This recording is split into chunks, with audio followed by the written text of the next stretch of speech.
All right, we see the flop. 3 reasonable hands. Here we go. An 8 of hearts. And somehow, some way, we still find 2 hearts on the flop. Comes 9-5 deuce with 2 hearts.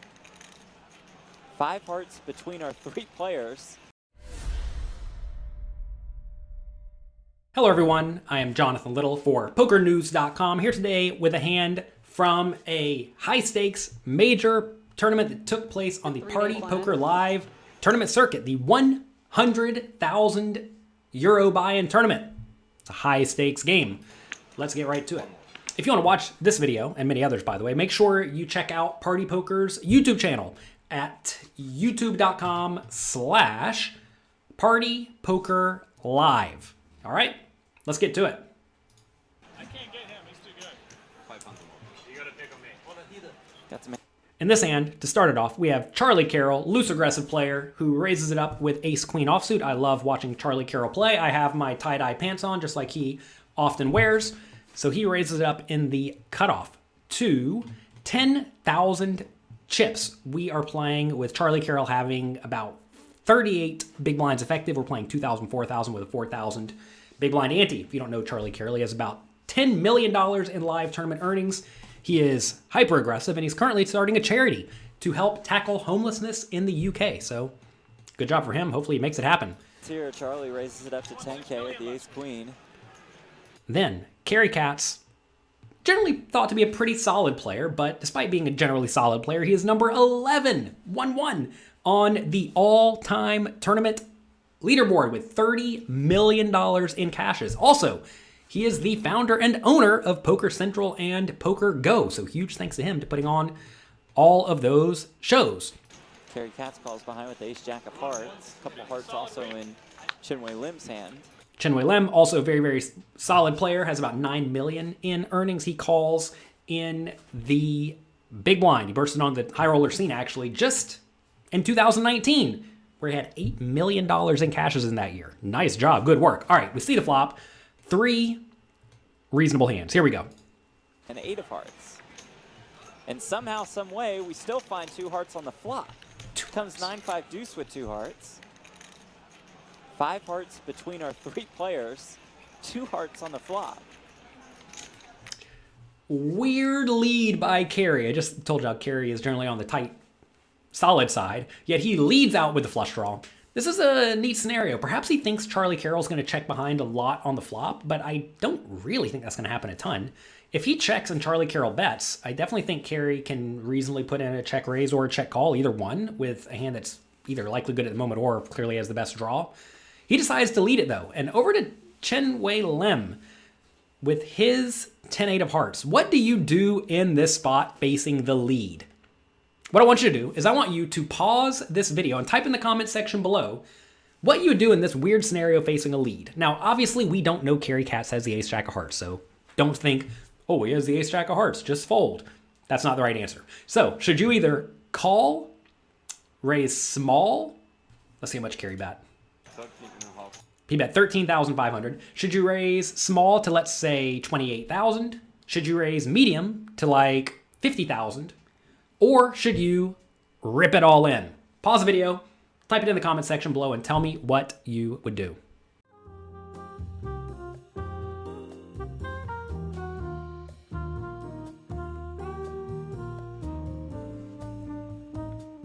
All right, are you back? Hopefully you did the homework. You typed the answer below. If you want to further study poker, I actually have a lot of homework for you to do over at pokercoaching.com, my training site. There we have loads and loads of interactive homework challenges where I task you with figuring out how to play your entire range in various scenarios. And this is a pretty tricky spot because Chinwei Lim certainly is not going to fold his flush draw. He also has an overcard. He has backdoor straight draw. This is a pretty reasonable draw.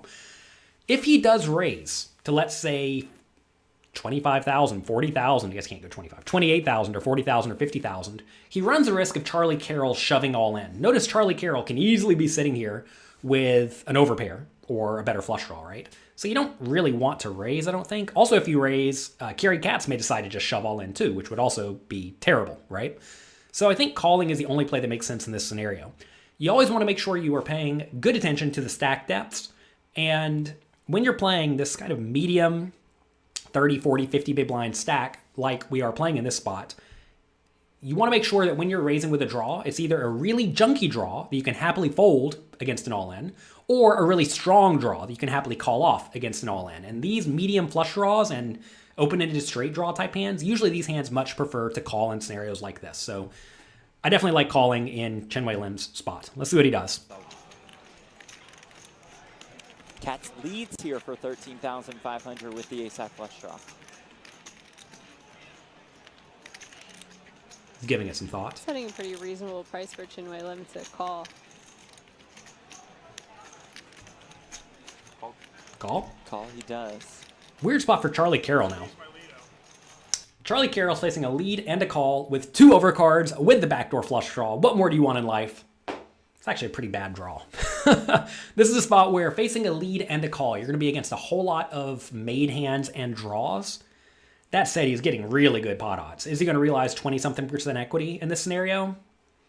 He probably will. He's in position, closing the action. I know he's kind of shallow stacked, but I think you are supposed to splash around for 13,000 here. I don't think you can justify raising, because if you raise, you are going to get shoved on by premium hands and draws, which I do think make up a decent chunk of Cary's range, and Chenwei certainly has a whole lot of 9 type hands that may just decide to put it in as well for Charlie's relatively shallow stack. You should be cautious.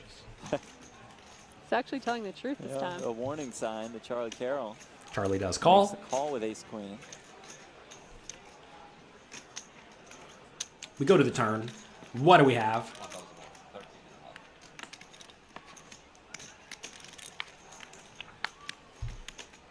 King of Diamonds, yeah. Diamonds comes on the turn. So take a second to ask yourself, whose hand does this connect best with? What do you think? It's probably Charlie, right? This is a spot where Cary probably doesn't have a whole lot of kings unless it was the King X of Hearts. Chenwei Lim probably does not have a whole lot of these either unless it's also the King X of Hearts. And Charlie Carrel probably has a whole lot of Ace King, King Queen, King Jack with random hearts in it, right? So I think this is a spot where Cary Katz wants to check to see what develops. I mean, he's not trying to check fold this hand, but notice if Cary bets, he is going to get jammed on some portion of the time, which is not particularly great. And when you have a draw like this, often you want to be the one putting in the last bet or checking to induce your opponent to bet with all sorts of hands that your ace is actually in okay shape against. So let's take a look at what happens. No help to anybody. Chenwei Lim should not bet here either. Even though he does have a draw, he doesn't really want to bet and face a raise. Just like Cary doesn't, right? And also, this card does not particularly help his range all that much.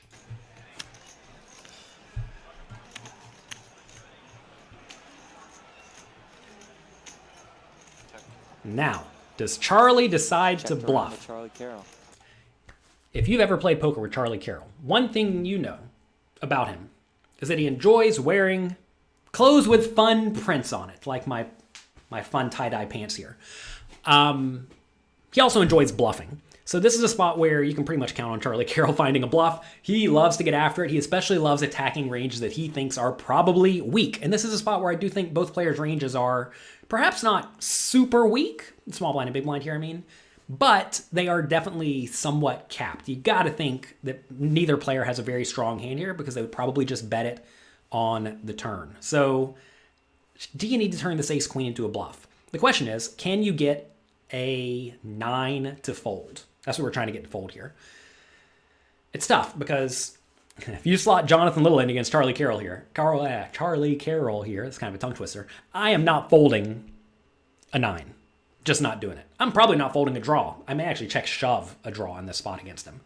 So if your opponents know that you like to get in there and battle, you have to actually be a little bit more cautious. That said, I definitely know Charlie's tendencies are to be hyper-aggressive, get in there, push around the opponents who fold too often, and I would not be shocked if he does that. So he has an interesting scenario where he has 128k left, and the pot's 74,000. If he bets too big, he runs the risk of not being able to make his opponents fold on the river. I do think he needs to go kind of big, though. I mean, he probably wants to go something like 40,000 in this scenario. That way he can still have 80 or 90 going to the river. I think that will give him some fold equity on the turn plus river. So I think that's probably going to be a good size. He doesn't want to go small like 20 because then no one's ever going to fold a 9, right? And they may randomly get there on the river and never fold, or they may just decide to hero call off. So I think you want to go with a 40,000 bet in the spot, assuming you want to bluff, which may or may not be the case depending on what you think about both of your opponent's ranges. What does he do? What does he do? Does he fire in the chips? Charlie's the most likely to have a king in his hand, having raised pre-flop, so maybe it's a good time for him to stab at it. He does. Nice. That's 50. He'll bet 50,000. I think 50 may actually be a tiny bit too big because notice he only has 78 left and the pot's 124. I'm not sure he's actually going to have a whole lot of fold equity on the river, although maybe he thinks his opponents are going to call the 9 now and then fold out on the river, or just call more now with a flush draw and then fold out on the river. So we know Charlie's aggressive. What about Cary? I already told you Cary's a little bit on the cautious side. Let's see what he does with the ace jack of hearts. While we're waiting on him. Cary's just in such a gross spot with a hand with so much equity. 1 second. Especially if Chinwei Lim folds out. Katz has a lot more equity than it looks like right now. While we're waiting on Cary, do me a favor. Click the like and subscribe button below. I would appreciate it. That goes a long way to helping me. Just kind of gross. Yeah. Tricky situation for Katz. Summon the Charlie Carrel within you, Cary. All in. Actually, do they... Oh, yeah, they actually count the cards that have been hit the muck, right? With the percentages yes, here? I believe okay, so so here. it always... Would they take into account the 2 hearts that Chinwei has in hand? So he really does just have 21%. Seems unfair for a hand this good to have 21%. I love an all in here. Did I make that clear? But leading out and then checking the turn puts you in such like no man's land with your ace jack of hearts here. And not even closing the action would be problematic for me if I were in Katz's spot right here. Those are timed cards he's throwing in. He needs a little bit more time to think this one through. Used. Summon the Charlie Carrel within you. Cary, let's do it.